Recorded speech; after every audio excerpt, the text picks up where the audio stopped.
जहाँ पहाड़ों की चोटियां बादलों से बातें करती थीं, वहीं नीचे एक छोटा सा गांव था, नैनागढ़। ये गांव सुंदर था, लेकिन अपने भीतर कुछ पुराने डर और अंधविश्वास भी समेटे हुए था। नैनागढ़ के लोग प्रकृति से प्रेम करते थे, परंतु आधुनिकता से बहुत दूर थे। इस गांव में एक लड़का रहता था, दिव्यम। वो तेज दिमाग, जिज्ञासु और साहसी था। दिव्यम बाकी बच्चों की तरह नहीं था। जहां बच्चे दिन भर पहाड़ों में खेलते, नदियों में तैरते, वहीं दिव्यम उन चीजों पर सवाल करता जिन पर सवाल पूछना गांव वाले पाप समझते थे। वो पूछता, रात को इस पुराने पीपल के पास क्यों नहीं जाना चाहिए? क्यों कहा जाता है कि हर गुरुवार जंगल में भटकती आत्माएं घूमती हैं? काली बुल्ली रास्ता काट दे तो अपशकुन क्यों होता है? दिव्यम का सवाल पूछना गांव वालों को पसंद नहीं आता था। गांव के बुजुर्ग अक्सर कहते, ये लड़का एक दिन बड़ी मुसीबतें बुलाएगा। ज्ञान भी अच्छी चीज है, पर ज्यादा दिमाग बहुत नुकसान करता है।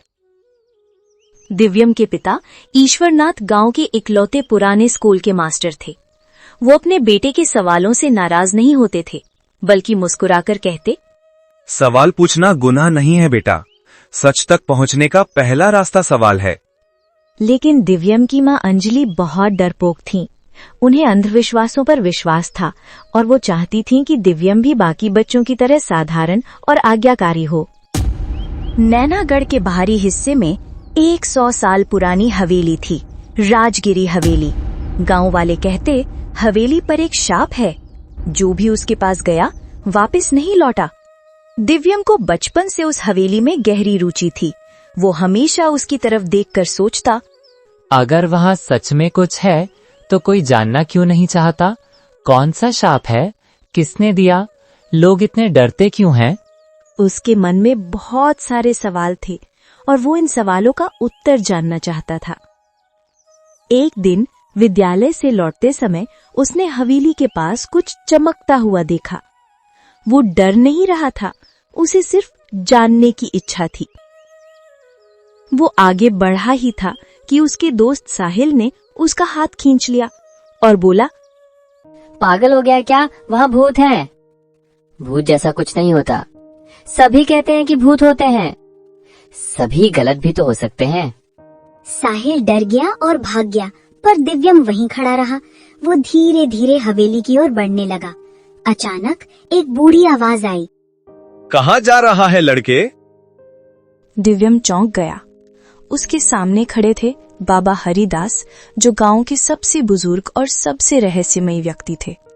उन्होंने कहा, जिज्ञासा अच्छी चीज है, लेकिन उसकी कीमत बहुत महंगी पड़ सकती है। आप इस हवेली के बारे में क्या जानते हैं? सब कुछ, क्योंकि जब मैं जवान था तब हवेली में रहने वाला राजा मेरा मित्र था। हवेली में आकर बैठते हुए बाबा ने राजा की कहानी सुनाना शुरू की। बहुत समय पहले राजगिरी हवेली में राजा विक्रम प्रताप रहते थे। राजा न्यायप्रिय थे, पर उनके छोटे भाई रंजीत को ये पसंद नहीं था।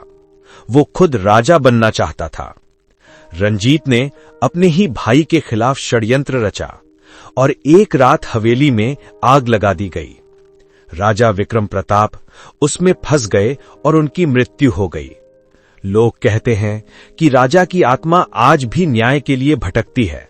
तो राजा की आत्मा से डरना नहीं चाहिए, क्योंकि वो गलत नहीं थे। अंधविश्वासों ने सच्चाई को ढक दिया है लड़के। ये हवेली भूतिया नहीं, जख्मी है, धोखे से, गलतफहमियों से।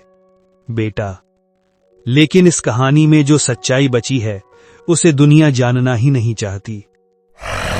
कुछ दिनों बाद गांव में लगातार अजीब घटनाएं होने लगी। रात को अनजान आवाजें सुनाई देना, खेतों का जल जाना, पशुओं का अचानक बीमार होना, बच्चों का डरते डरते सोना। गांव वाले डर गए और कहने लगे, हवेली का शाप वापस आ गया है, राजा की आत्मा नाराज है। गांव की पंचायत ने फैसला किया कि हवेली के बाहर पूजा करवाई जाए। दिव्यम को ये सब अंधविश्वास लगा। बिना सच जाने डरकर निर्णय लेना गलत है। उसे डांटा गया, चुप कराया गया और माँ ने तो उसे बाहर जाने से भी रोक दिया। एक रात दिव्यम ने दृढ़ निश्चय किया कि वो हवेली की सच्चाई पता लगाएगा। वो चोरी छुपे घर से निकला। हवेली के पास पहुंचते ही उसे अजीब ठंड महसूस हुई, पर वो रुका नहीं। हवेली में प्रवेश करते ही उसे लगा जैसे ये जगह छोड़ी नहीं गई। कई चीजें वैसी ही थीं जैसे कोई अभी भी यहाँ रहता हो। पर्दे साफ थे, फर्श पर ताजा धूल। अचानक उसे एक धीमी सी आवाज सुनाई दी। वहाँ कौन है? मैं सच जानने आया हूँ। फिर एक दुबली पतली बूढ़ी औरत सामने आई जिसका नाम मोहिनी था। मैं राजा विक्रम प्रताप की सेविका थी। आग लगने की रात मैं उनसे अलग हो गई थी। लोगों ने समझा कि मैं मर गई, पर मैं जिंदा थी। मैंने ये हवेली नहीं छोड़ी क्योंकि मेरा राजा धोखे से मरा था। तो गांव में जो घटनाएं हो रही हैं, उनका हवेली से क्या संबंध है? किसी ने हवेली के आसपास की जमीन पर कब्जा करने की कोशिश की है।